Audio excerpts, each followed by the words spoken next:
Hello friends, आज हम 8th class की ज्योग्राफी की एनसीईआरटी शुरू करने जा रहे हैं, जो कि हमारी बेसिक समझ के लिए बहुत ज़्यादा ज़रूरी है। तो देखिए, हम पहले देख लेते हैं कि कौन कौन से चैप्टर इसके अंतर्गत हैं और जिनको हम कवर करवाएंगे। सबसे पहला अध्याय हम करेंगे संसाधन। फिर हमारा सेकंड चैप्टर है भूमि, मृदा, जल, प्राकृतिक वनस्पति और वन्यजीव जीवन संसाधन। फिर हमारा तीसरा चैप्टर होगा खनिज और शक्ति संसाधन। उसके बाद हम कृषि को देखेंगे, उद्योग और मानव संसाधन।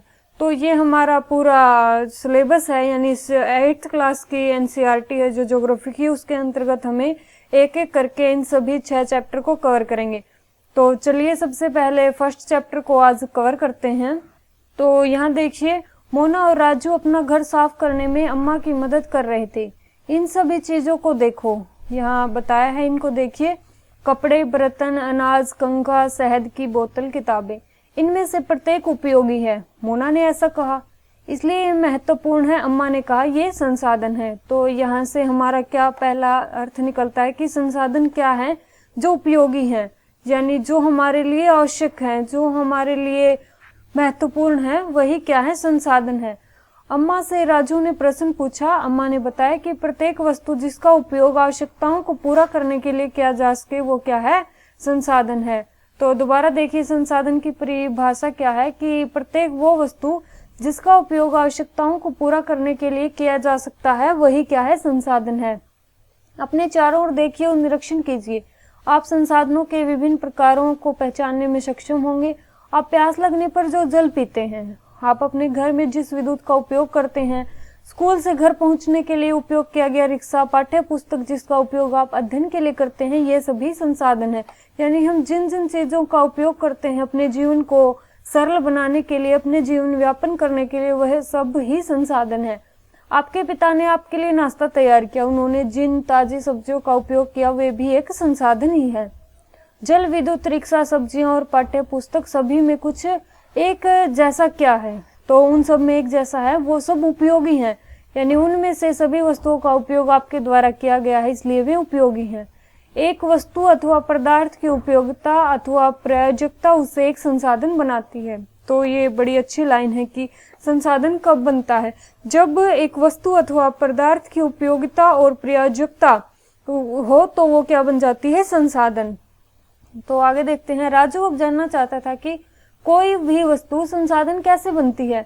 अम्मा ने बच्चों को बताया कि वस्तुएं उस समय संसाधन बनती है जब उनका कोई मूल्य होता है। यानी जो हमारे संसाधन है उनका क्या होता है? एक मूल्य होता है, और इसका प्रयोग और उपयोगिता इसे मूल्य प्रदान करते हैं। और ये मूल्य है वो कैसे होता है? इनका उसकी प्रयोग और उपयोगिता के कारण। और सभी संसाधन मूल्यवान होते हैं। तो आप इसे याद रखिएगा कि सभी संसाधन मूल्यवान होते हैं, ऐसा अम्मा ने भी कहा। मूल्य का अर्थ देखिए क्या है? महत्व होता है। मूल्य का अर्थ क्या है? महत्व होता है। कुछ संसाधनों का आर्थिक मूल्य होता है, जबकि कुछ का आर्थिक मूल्य नहीं होता। उदाहरणार्थ, धातुओं का आर्थिक मूल्य होता है, लेकिन एक मनोरम दृश्य है जो उसका आर्थिक मूल्य नहीं होता, परंतु ये दोनों ही संसाधन है और मनुष्य की आवश्यकताओं को पूरा करते हैं। तो यह क्या बताया कि कुछ वस्तुओं का आर्थिक मूल्य होता है और कुछ का आर्थिक मूल्य नहीं होता, लेकिन ये जरूरी नहीं कि जिन वस्तुओं का आर्थिक मूल्य नहीं है वो संसाधन ही ना हो। और यहाँ उदाहरण क्या देखा हमने? एक मनोरम दृश्य है, जैसे उसका आर्थिक मूल्य तो नहीं होता, लेकिन यह भी एक संसाधन है। और ये कैसा संसाधन है? ये हमारा सांस्कृतिक संसाधन के अंतर्गत आएगा। अब देखिए, कुछ संसाधन समय के साथ आर्थिक रूप से मूल्यवान हो सकते हैं। आपकी दादी के घरेलू नुस्खों का आज कोई वाणिज्यिक मूल्य नहीं है, लेकिन यदि वे पेटेंट करने के उपरांत मेडिकल फर्म द्वारा बेचे जाते हैं, तब वे आर्थिक रूप से मूल्यवान हो सकते हैं। तो यहाँ हम एक बार पेटेंट समझते हैं। इसका तात्पर्य किसी विचार अथवा आविष्कार पर एकाधिकार से है, यानी एकमात्र अधिकार से उसका अर्थ क्या है? पेटेंट है। हम आगे देखते हैं। समय और प्रौद्योगिकी दो महत्वपूर्ण कारक हैं जो पदार्थों को संसाधन में परिवर्तित करते हैं। यानी संसाधनों को, पदार्थों को संसाधन में कौन परिवर्तित करते हैं? समय और प्रौद्योगिकी। दोनों लोगों की आवश्यकताओं से ही संबंधित है। दोनों स्वयं ही सबसे महत्वपूर्ण संसाधन है, यानी समय और प्रौद्योगिकी स्वयं में भी महत्वपूर्ण संसाधन है। ये लोगों के विचार, ज्ञान, आविष्कार और खोज ही हैं जो और अधिक संसाधनों की रचना करते हैं। प्रत्येक खोज अथवा आविष्कार से बहुत से अन्य खोज एवं आविष्कार होते हैं। आग की खोज से खाना पकाने की पद्धति एवं अन्य प्रक्रियाओं का प्रचलन हुआ, जबकि पहिए के आविष्कार से अंततः परिवहन की नवीनतम विधियों का विकास हुआ। जल विद्युत बनाने की प्रौद्योगिकी ने तेजी से बहते जल से ऊर्जा उत्पन्न की और उसे एक महत्वपूर्ण संसाधन बना दिया। कैसे बना ये महत्वपूर्ण संसाधन? जो जल विद्युत बनाने की प्रौद्योगिकी थी उसी ने तो तेजी से बहते जल से ऊर्जा उत्पन्न कर दी और वो क्या बन गया? एक महत्वपूर्ण संसाधन। यहाँ प्रौद्योगिकी के अर्थ को देखिए, किसी कौशल करने अथवा वस्तु बनाने में नवीनतम ज्ञान का अनुप्रयोग ही प्रौद्योगिकी है। क्या है? जब किसी वस्तु जब भी किसी वस्तु बनाने में न्यूनतम ज्ञान का अनुप्रयोग किया जाता है तो वो प्रौद्योगिकी है। अब हम देखते हैं संसाधनों के प्रकार। सामान्यतः संसाधनों को प्राकृतिक, मानव निर्मित और मानव में वर्गीकृत किया जाता है। देखिए, आप यहाँ कंफ्यूज हो सकते हैं कि आप लिखेंगे कि सिर्फ प्राकृतिक है और मानव निर्मित है, यानी 2 प्रकार है, लेकिन यहाँ 3 प्रकार दिए हैं। इसे समझिए, प्राकृतिक संसाधन हो गए, दूसरा मानव निर्मित जो मानव ने बनाए, और तीसरा स्वयं में मानव भी एक संसाधन ही तो है। अब देखिए, प्राकृतिक संसाधन, जो संसाधन प्रकृति से प्राप्त होते हैं और अधिक संशोधन के बिना उपयोग में लाए जाते हैं, वो क्या है? प्राकृतिक संसाधन है। जो संसाधन क्या है? प्रकृति से सीधे ही प्राप्त होते हैं हमें, यानी उसमें मानव कोई हेरफेर नहीं करता, वो प्राकृतिक संसाधन कहलाते हैं। जैसे वायु है जिसमें हम सांस लेते हैं, वो क्या है? प्राकृतिक संसाधन है। हमारी नदियां हैं, झीलों का जल है, मृदा है, खनिज है, सभी प्राकृतिक संसाधन ही तो हैं, अर्थात ये हमें प्रकृति ने ही दिए हैं, मानव का इसमें कोई हस्तक्षेप नहीं। इन संसाधनों में से बहुत से प्रकृति के निःशुल्क उपहार हैं और सीधे ही उपयोग में लाए जा सकते हैं। कुछ परिस्थितियों में प्राकृतिक संसाधन का सबसे अच्छी तरह उपयोग करने के लिए औजारों और प्रौद्योगिकी की आवश्यकता हो सकती है।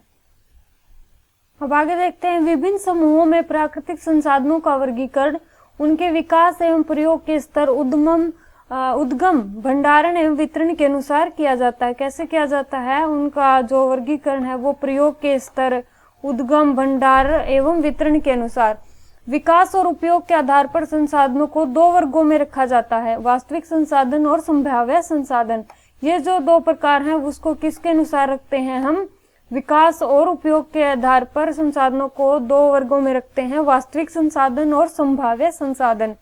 वास्तविक संसाधन वे संसाधन होते हैं जिनकी मात्रा ज्ञात होती है। इन संसाधनों का उपयोग इस समय उपयोग किया जा रहा है। जर्मनी के रूरल प्रदेश में कोयले, पश्चिम एशिया में जो है खनिज तेल, महाराष्ट्र में दक्षिणी पठार की काली मिट्टी के भरपूर निक्षेप सभी वास्तविक संसाधन हैं। तो यहाँ वास्तविक संसाधन के कुछ उदाहरण दिए हैं, उन्हें दोबारा देखिए आप।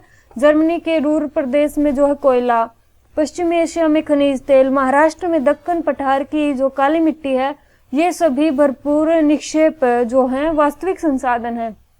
फिर समझिए संभाव्य संसाधन, वे संसाधन जिनकी संपूर्ण मात्रा ज्ञात नहीं हो सकती और इस समय इनका उपयोग नहीं किया जा रहा, इन संसाधनों का उपयोग भविष्य में किया जा सकता है। यानी वास्तविक संसाधन कौन से हैं? जिनका प्रयोग हम अभी कर रहे हैं यानी वर्तमान समय में। और संभाव्य क्या है? यानी संभावना है जिनके उपयोग की, यानी भविष्य में जिनका उपयोग किया जा सकता है, वो संभाव्य संसाधन है। इस समय जो हमारा प्रौद्योगिकी का स्तर है वह संभवतः इन संसाधनों को आसानी से प्रयोग करने के लिए पर्याप्त रूप से उन्नत नहीं है, यानी जिनका हम अभी उपयोग कर नहीं रहे हैं, भविष्य में संभावना है, तो वही तो है संभाव्य संसाधन। और लद्दाख में पाया गया यूरेनियम संभाव्य संसाधन का एक उदाहरण है।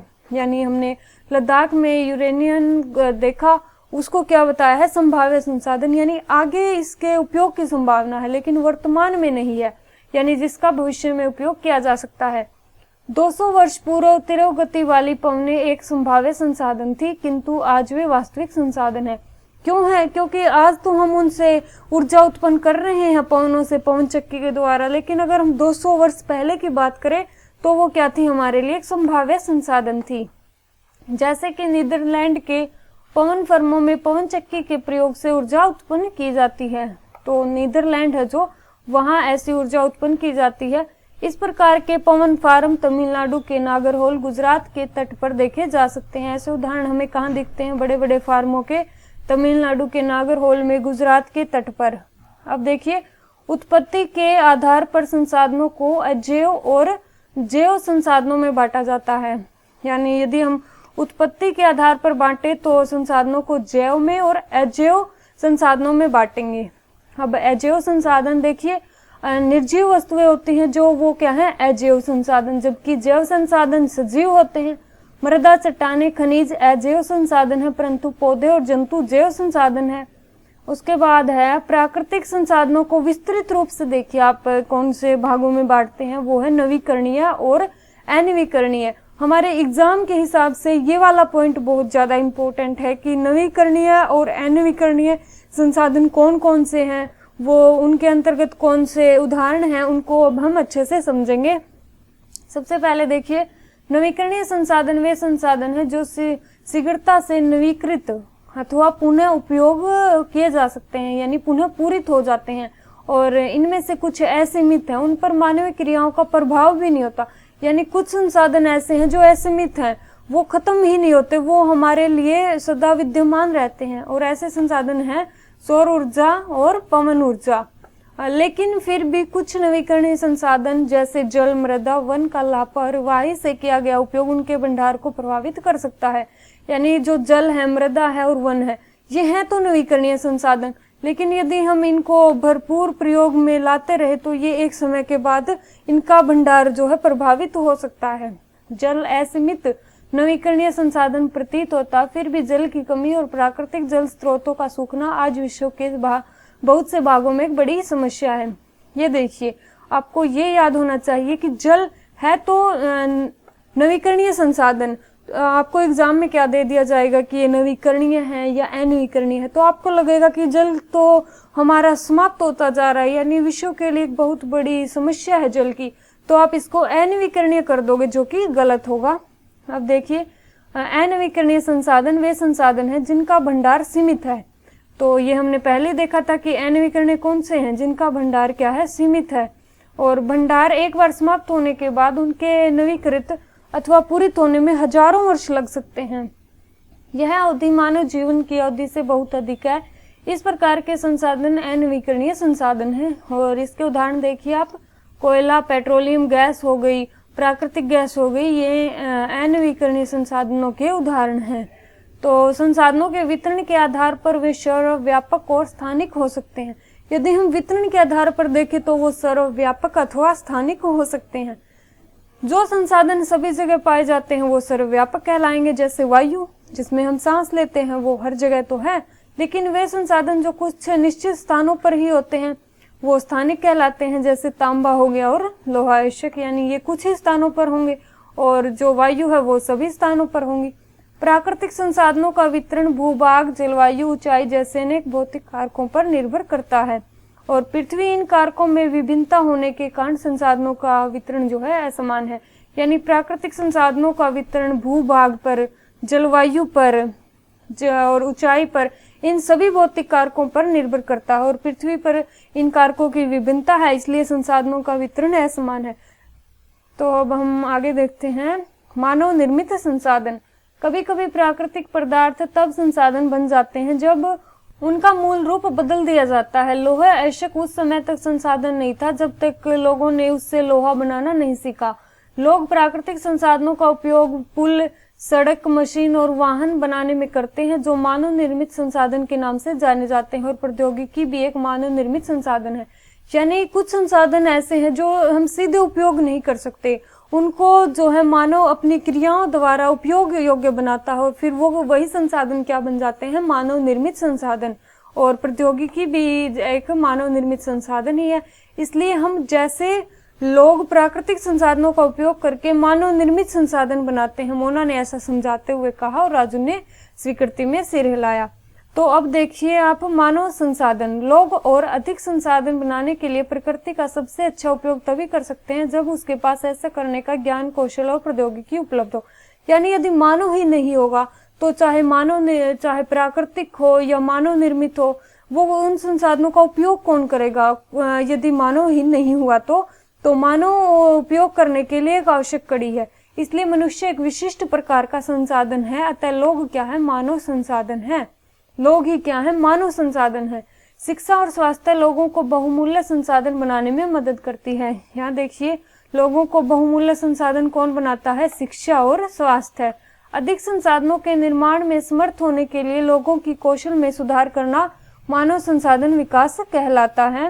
अब देखिए, सूखे के कारण फसलों का विनाश क्या में समाधान, यहाँ इनकी वार्ता दी गई है, हम इसे तो छोड़ देते हैं, आप देख लीजिएगा। अब देखिए, संसाधन जो है संरक्षण। मोना ने एक बुरा स्वप्न देखा। उसने देखा कि पृथ्वी पर सारा जल सूख गया है और सारे पेड़ भी है कट गए हैं। वहां पर न तो छाया है, न ही कुछ खाने पीने के लिए। लोग परेशान हो रहे हैं, चारों तरफ भोजन और छाया की तलाश में घूम रहे हैं। उसने अपनी माँ से सपने के बारे में बताया और उसने पूछा, अम्मा क्या यह सच में हो सकता है? अम्मा ने उत्तर दिया, हाँ, यदि हम नवीकरणीय संसाधनों के प्रति सतर्क नहीं रहते तो वो बहुत ही दुर्लभ हो सकते हैं और अनवीकरणीय संसाधन निश्चय ही समाप्त हो सकते हैं। राजू ने पूछा, हम इसके लिए क्या कर सकते हैं? बहुत कुछ। अम्मा ने कहा, आप दोस्तों से बात करिए, यानी आप अपने दोस्तों से भी बात करिए और देखिए कि क्या मानव है आज बहुत ज्यादा दुरुपयोग नहीं कर रहा है संसाधन का। तो हमें ऐसा नहीं करना चाहिए, क्योंकि ये एक समय के बाद समाप्त हो जाएंगे और हमारी आने वाली पीढ़ियां हैं वो इनसे वंचित रह सकती हैं। तो संसाधनों का सतर्कता पूर्वक उपयोग करना चाहिए और उन्हें नवीकरण के लिए समय देना ही संसाधन संरक्षण है। संसाधन संरक्षण क्या है? संसाधनों का सतर्कता से प्रयोग करना और नवीकरण के लिए उन्हें समय देना, संसाधनों का उपयोग करने की आवश्यकता और भविष्य के लिए उनके संरक्षण में संतुलन बनाए रखना सतत पोषणीय विकास है। सतत पोषणीय विकास की परिभाषा आपको अच्छे से पता होनी चाहिए कि संसाधनों का उपयोग करने की आवश्यकता और भविष्य के लिए उनके संरक्षण में, यानी जो हम आज प्रयोग कर रहे हैं और भविष्य में भी वो संरक्षित रहें, इस तरह उसका उपयोग करना चाहिए। वही क्या होगा? सतत पोषणीय विकास, यानी आज का भी विकास और भविष्य के लिए भी बचा रहे, वही सतत पोषणीय विकास है। संसाधनों के संरक्षण के अनेक तरीके हैं। प्रत्येक व्यक्ति उपभोग को कम करके वस्तुओं के पुनःचक्रण और पुनः उपयोग द्वारा योगदान दे सकता है। अतः यह एक विभिन्नता बनाता है, क्योंकि सभी जीवन एक दूसरे से जुड़े हैं।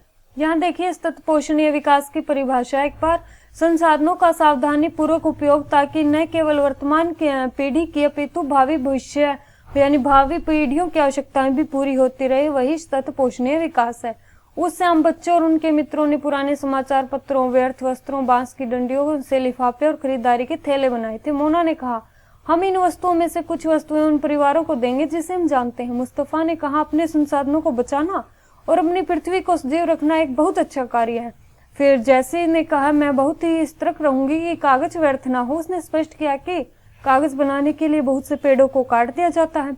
मैं ध्यान रखूंगा कि मेरे घर में विद्युत व्यर्थ ना हो। मुस्तफा ने जोर देकर कहा, विद्युत जल और कोयले से बनती है। मैं विश्वास दिलाती हूँ कि घर में जल बेकार नहीं होगा। देखिए, यहाँ बच्चों के उदाहरण देकर आपको समझाया गया है कि संसाधनों को किस प्रकार संरक्षित रखना है।